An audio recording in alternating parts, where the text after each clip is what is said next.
आप सभी लोगों को कानूनी ज्ञान चैनल की तरफ से जय हिंद, जय भारत, नमस्कार, आदाब। मैं लॉयर नवन वर्मा कानून के ज्ञान के चैनल के द्वारा आपके लिए आज की क्लास में बहुत ही महत्वपूर्ण टॉपिक लेकर आया हूँ। ये टॉपिक केवल लॉयर्स, एडवोकेट्स के लिए ही इम्पोर्टेंट नहीं है, ये जनरल पब्लिक के लिए भी बहुत इम्पोर्टेंट टॉपिक है। स्पेशली हस्बैंड वाइफ के लिए ये बहुत ही आवश्यक जानकारी वाला एक टॉपिक है जो मैं आज की क्लास में आपके लिए लाया हूँ। मैं आज आपको 3 महत्वपूर्ण जानकारियां देना चाहता हूँ। What is divorce, what is the section of 13 of Hindu marriage act 1955 and third section के बारे में मैं आपको बात करूंगा जो कि डिवोर्स से रिलेटेड है। वो है section 13 subsection B of Hindu marriage act 1955। सबसे पहले हम जो पेड़ होता है उसकी नींव की बात करते हैं, तो मैं सबसे पहले इसी टॉपिक में सबसे पहले डिवोर्स की बात करूंगा। आखिर डिवोर्स होता क्या है, ठीक है। फिर मैं आपको जो डिवोर्स के 2 सेक्शन बहुत इंपॉर्टेंट सेक्शन हैं वो मैं आज आपको बताऊंगा। मैं इन सब सेक्शंस की, इस टॉपिक की गहराई में आपको लेकर नहीं जाऊंगा, क्योंकि मेरा एक उद्देश्य है कि मैं आपको केवल बताऊं कि डिवोर्स आखिर होता क्या है और डिवोर्स हम कैसे जुडिशियल मजिस्ट्रेट से ले सकते हैं, ठीक है। चलते हैं, पहले हम देखेंगे व्हाट इज डिवोर्स। आखिर ये जो डिवोर्स है ये होता क्या है, ठीक है। इसकी एक डेफिनेशन हम देख लेते हैं, फिर मैं आपको आसान लफ्जों में बताऊंगा कि व्हाट इज डिवोर्स। देखिए, divorce the act by which a valid marriage valid है इज डिसॉल्व्ड, वो डिसॉल्व हो जाती है, टूट जाती है, usually freeing the parties to remarry. किस चीज के लिए टूटती है कि भाई वो रीमैरी कर लें, दोबारा मैरिज कर लें। अब मैं आपको बताता हूँ। देखिए, डिवोर्स जो होता है वो हस्बैंड और वाइफ के बीच जो उनकी रिलेशंस होती है उनको एक तरीके से डिसॉल्व कर देता है, तोड़ देता है, उसे बोलते हैं डिवोर्स। डिवोर्स के जो प्रोसेस होता है वो 2 सेक्शन के द्वारा होता है। एक section 13 of Hindu marriage act 1955 के द्वारा आपको डिवोर्स मिल सकता है। एक section 13 subsection B of Hindu marriage act 1955 के द्वारा आपको डिवोर्स मिल सकता है। मैं आपको पहले बताता हूं, अगर आपको डिवोर्स लेना है सेक्शन 13 से, सेक्शन 13 से डिसॉल्व लेने का मतलब है कि एक पार्टी तो चाहती है कि वो डिवोर्स ले ले नेक्स्ट पार्टी से, मतलब हस्बैंड चाहता है कि वो अपनी वाइफ से डिवोर्स ले ले, तो सेक्शन 13 के द्वारा केवल वो एक ही पार्टी शूट करेगी डिवोर्स लेने के लिए कोर्ट से। और सेक्शन 13 बी जो है हिंदू मैरिज एक्ट का, उसमें म्यूचुअल कंसेंट चलता है। म्यूचुअल कंसेंट मतलब दोनों की सहमति है, हस्बैंड की भी वाइफ की भी, दोनों की सहमति है डिवोर्स के लिए। वो जाता है section 13 subsection B of Hindu marriage act. इसमें म्यूचुअल कंसेंट है, मेन चीज क्या है इसमें, म्यूचुअल कंसेंट, दोनों राजी हैं एक दूसरे को डिवोर्स देने के लिए, ठीक है। तो पहले मैं आपको सेक्शन 13 का प्रोसेस बता देता हूँ। सेक्शन 13 के प्रोसेस में क्या है, कोई भी एक बंदा जाएगा, हस्बैंड जाएगा या वाइफ जाएगा, श्यू करेगा फैमिली कोर्ट में। इनकी एक अलग न्यायालय होती है फैमिली कोर्ट, जिसमें केवल फैमिली से रिलेटेड ही केस चलते हैं। वहां जाएगा, हस्बैंड जाएगा या वाइफ जाएगा। सेक्शन 13 में केवल हस्बैंड जाएगा या वाइफ, एक जना जाएगा, वो श्यू करेगा विदाउट एनी कंसेंट, मतलब उनकी कंसेंट नहीं है कि डिवोर्स लेना है, केवल एक जने की मर्जी है कि मुझे डिवोर्स लेना है, वो चाहे हस्बैंड है चाहे वो वाइफ है, ठीक है। वो जाके शू करेगा, ठीक है। जब वो शू करेगा जाके फैमिली कोर्ट में, तो उसमें वो सारी एविडेंस देगा कि भाई मैं डिवोर्स क्यों लेना चाहता हूँ, क्या ऐसी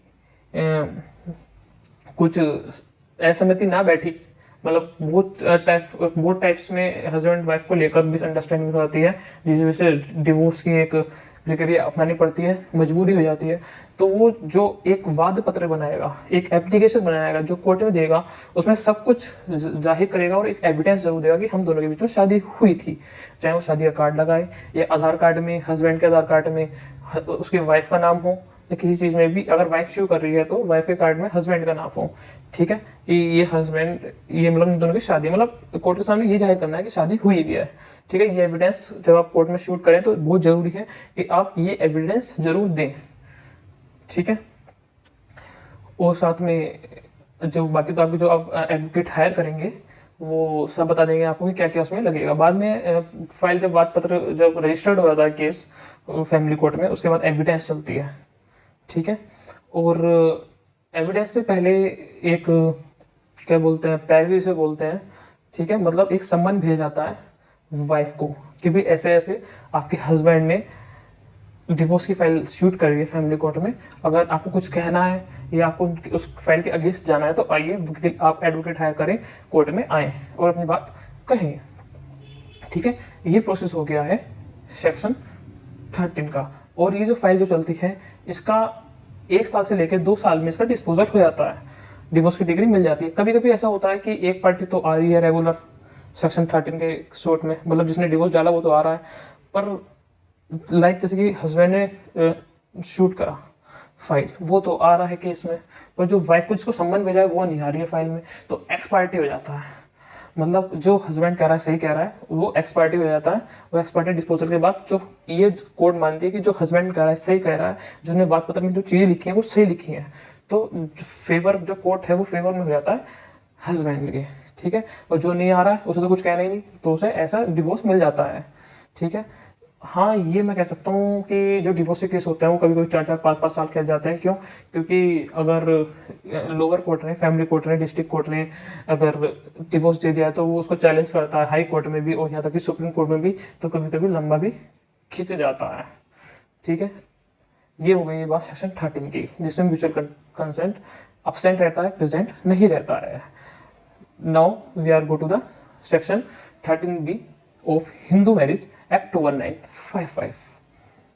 हिंदू मैरिज की सेक्शन 13 सबसेक्शन बी में म्यूचुअल कंसेंट प्रेजेंट रहता है। इसमें क्या होता है, हस्बैंड वाइफ दोनों राजी होते हैं एक दूसरे को डिवोर्स देने के लिए, दोनों जाते हैं कोर्ट एक साथ, एक डेट पर प्रेजेंट होते हैं और शूट फाइल कर देते हैं सेक्शन 13B का डिवोर्स के लिए। उसके बाद जो कोर्ट होती है फैमिली कोर्ट, वो 6 महीने की डेट लगा देती है, 6 मंथ की डेट लगा देती है, उसे बोलते हैं कूलिंग पीरियड। कूलिंग पीरियड में वो जो है कूलिंग पीरियड देती है कि भाई आपने शूट तो फाइल कर दिया है डिवोर्स के लिए सेक्शन 13B से, पर अगर बात बन जाए तो बना लो, 6 महीने का टाइम है आपके पास। अब 6 महीने की टाइम जो देती है कोर्ट, वो इसी बेस पे देती है कि भाई कूल हो जाओ दोनों, कूलिंग पीरियड बोलते हैं इसे, कूल हो जाओ दोनों, अपने आपस में रहो, मौज मस्ती से रहो, ठीक है। पर जब नहीं होता है तो फिर सेकंड मोशन डाल देते हैं 6 महीने के बाद। जब फाइल शूट करते हैं उसे बोलते हैं फर्स्ट मोशन, और 6 महीने के बाद बोलते हैं सेकंड मोशन। उसमें भी एप्लीकेशन देनी होती है बना के कि भाई ऐसे ऐसे हमारी कोई बात नहीं बनी है और हम डिवोर्स चाहते ही हैं, इस फाइल को आगे जारी रखा जाए। तो सेकंड मोशन में भी फिर बयान होते हैं लड़की के भी कि नहीं रहना चाहते हम, और पिछले, ये जरूरी सेकंड मोशन में कि पिछले 1 साल से या 2 साल से हम अलग अलग हैं, कोई हमारी किसी टाइम से रिलेशन नहीं है अब, ठीक है। तो सेकंड मोशन फाइल कर देते हैं। उसके बाद सेकंड मोशन फाइल करने के तुरंत बाद गवाही होती है दोनों की, हस्बैंड वाइफ की।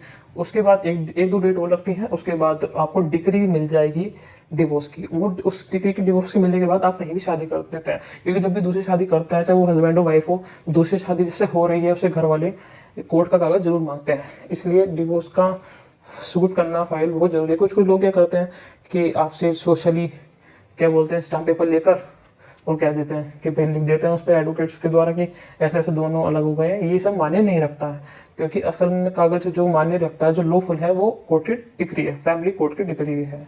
तो अगर कोई भी जना हिंदू, ठीक है, क्योंकि ये जो हिंदू मैरिज एक्ट है ये केवल हिंदूज के लिए है, बुद्धिस्ट के लिए है, सिख्स के लिए, जैनिस के लिए, जैनिस के लिए, ये मुस्लिम और क्रिश्चियंस के लिए नहीं है।